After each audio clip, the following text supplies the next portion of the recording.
Welcome back, ladies and gentlemen, to the Clean Slate Video Club. Thank you for meeting with us once again. And as always, please comment below some thoughts about this movie. Should we have watched something else? Do you have a favorite Dario Argento film? Because that's who directed this. Anyways, we watched... I'm Carson. That's Daniel. We're your guides for today. We're the usual. We have no substitutes yet. That'd be funny to do an episode where we're not in it. Dude, that would honestly be nice. Take a couple days off. This is a Giallo film, called Deep Red, which means it's just an Italian horror film. Yeah. There's multiple versions of this film. It's directed by Dario Argento. As far as what I mean by multiple versions, I don't know which one you watched, so this will be interesting if we watch different ones. But there's the Italian language version, which is longer. There's the English only version, which is shorter, and actually beloved by a lot of people. And then there's the third version where it has English mostly, but then some Italian randomly. Okay, that's the one you I watched. Okay, that's the one I watched too. So there's different cuts of this film, and I've heard arguments of each one being good for different reasons. So I don't know. Maybe look that up if you're gonna go that route. But all right, guys. Well, welcome. We are in the. Oh no, we got one more episode. We're in the classics week of 31 Nights of Halloween, guys, so welcome back. And this is the logline for Deep Red. A jazz pianist and a wisecracking journalist are pulled into a complex web of mystery after the former witnesses the brutal murder of a psychic. Cool. Okay. Cool. Off the rip, this movie is so freaking cool. I can't say the plot's good, but what I can say is it has the most legit soundtrack ever. It's from the band Goblin does the soundtrack. They also did other Argento films like Suspiria, the original, which Daniel hasn't seen yet. He's only seen the remake, which I also love the remake. The remake was enough for me, I'm going to be honest. Well, that was probably the most horrifying thing I've ever seen. And we've actually had a rule ever since we watched Suspiria on the first season of 31 Nights. I've been like, Carson, I'm screening every single film before we actually do it. I will say, this is the closest to me getting the original Suspiria on a 31 Nights. So I'm just going to slowly... Okay. I'll just do like one Italian horror film every year now. I'm slowly getting desensitized. So. Yeah, that's what I'm trying to do. Just desensitize you. No, but this film is earlier in Argento's career. So he doesn't quite have his full visual style, but most of it is on display here. So there's some like crazy camera movements. There's like some weird tracking shots that are super out of pocket. Weird editing. The best soundtrack ever. Whenever it gets groovy, someone's about to die. Things aren't always linear even. Like, it's cool. Yeah. I think for a film nerd, I get the appeal fully. But again, I have issues with the plot. But what did you think about it, Daniel? So I will say the beginning of this movie, I was really intrigued. I was like, oh, this is about to be lit. And the soundtrack was great. The premise was really good. And then all of a sudden, the rest of the movie came. And I was like, I don't know what's going on. And I just felt lost the entire movie. Like, I kind of... What was that one fever dream movie that we watched? It felt really like a fever dream this movie was. Like, and there's just Possessor? Possessor was kind of like that. No, there's a one about the guy who is, like, in the band. He becomes, like, Jesus towards the cult at the end of it. Tommy. Yes. I can't actually believe that we reviewed that movie. Yeah, that's crazy. I forgot that even happened. Great movie. No, it wasn't. That's what this felt like. And I didn't enjoy myself on this movie. I will be straight up. I watched it today, and I was like, nah. I was going to text you and be like, what the hell is this movie? I loved it, man. I'm not going to lie. Like, it's fine that you didn't like it. I can see why.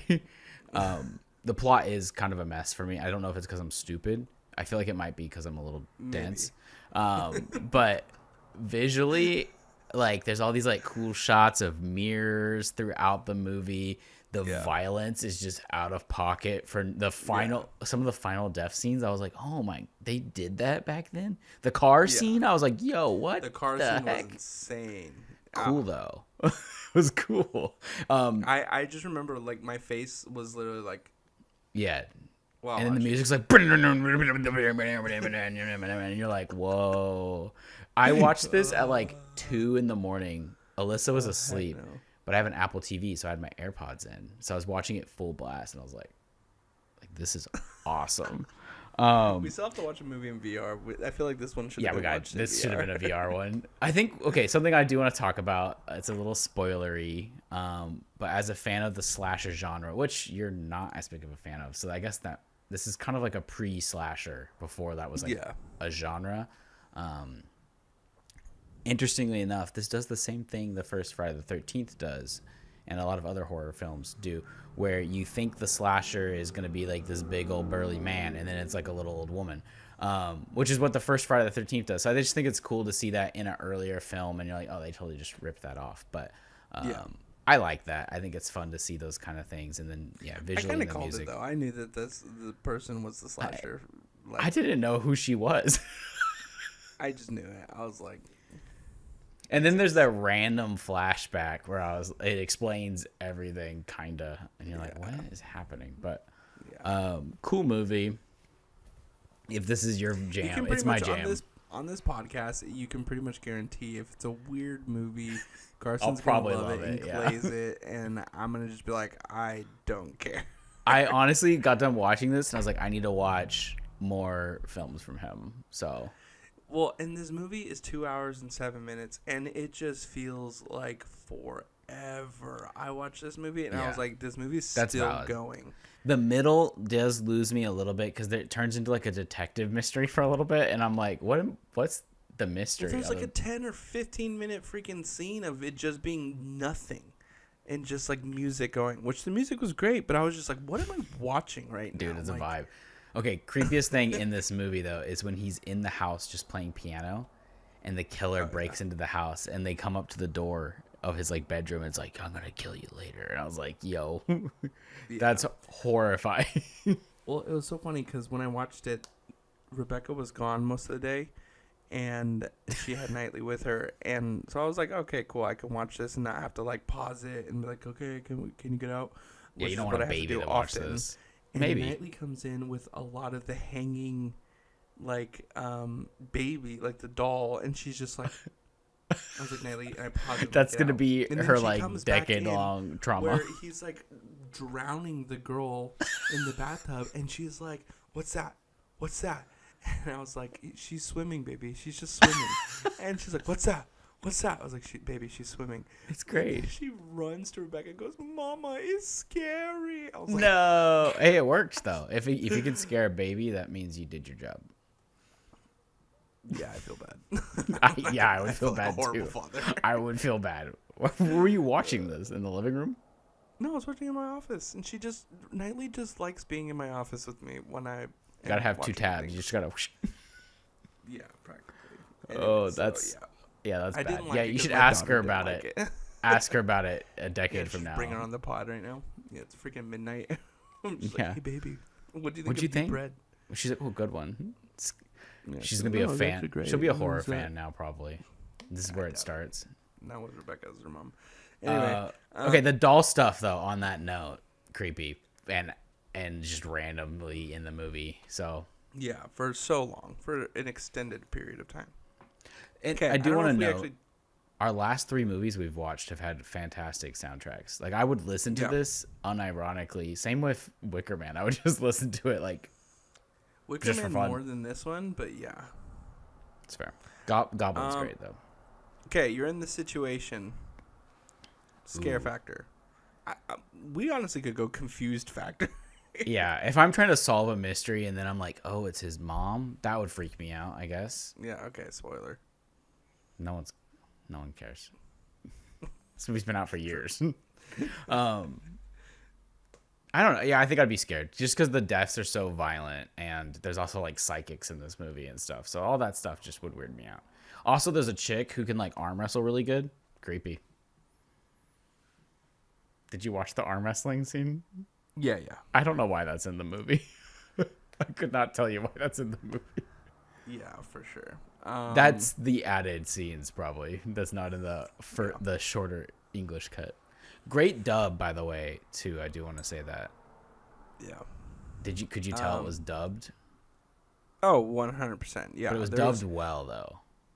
Yeah, it's pretty obvious in most of these old movies that you're like, okay. And there's this one scene where it was like such a bad. This is where I was like, one of the first times where it was just like an Italian like line where I was like, wait, what? And I like rewound it, and I was like, oh, this movie is like, that's where I didn't even realize that this was like, an Italian movie, and there's that one scene, and I was just like, oh, okay. So that's the thing, though, is I think the dubbing visually, like if you look at their mouth, matches really well, but the audio track feels like it's being obviously like added in, like lifted from somewhere. It doesn't sound like real life, which makes the movie weirder, I think, too. It's almost works. Anyway, all right, well, let's wrap this one up, guys. This movie is, I think it's on AMC Plus or Shudder. Shudder has it for sure, yeah. I think that's actually where I watched Wicker Man too. I don't know if I actually had No. It's not on Shudder, I checked. No, I think that was House on a Haunted Hill. Anyway, guys, so you can go on Shudder or AMC Plus, and I don't recommend this movie. Honestly, I give this movie about a 2 out of 5. I love this movie. Maybe a 1. So, guys, anyway, that is going to do it for Deep Red. We got one more movie in the classics that we will be covering tomorrow, and then we're back to regular horror movies, which, thank God. Well, let's define classic loosely for the next one. Yeah, that's true, too. Carson picked all of these, so take it up with him. Fight me in the comments. Anyway, guys, all right, well, please go like, subscribe, follow us on wherever you can find a podcast, and go follow us on all of our Instagrams, and be kind, rewind, and we'll see you tomorrow for another film. Peace.